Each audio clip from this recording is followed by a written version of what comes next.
રાજુ સોલંકી તેમજ અન્ય 4 જણાને પોલીસે સંગઠિત ગુનાહિત ગેંગ જાહેર કરીને તેમની સામે ગુજસી ટોક કાયદા હેઠળ ગુનો દાખલ કર્યો છે।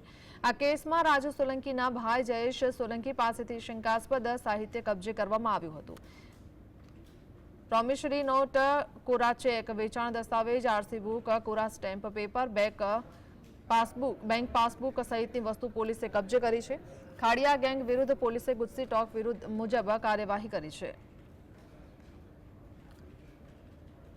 આ ગુનામાં રાજુ સોલંકી અને અન્ય 4 વ્યક્તિઓની જે ગેંગ છે તેમની સામે આ ગુનો દાખલ થયેલો હતો।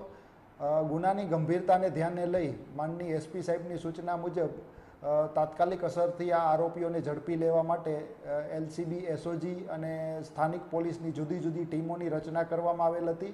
તેમજ ગણતરીના કલાકોમાં આ ગુનાના 4 આરોપીઓ રાજુ સોલંકી, રાજુ સોલંકી, યોગેશ કારા બગડા, સંજય ચંદ રાજુ સોલંકી, આ 4 આરોપીઓને ઝડપી લઈ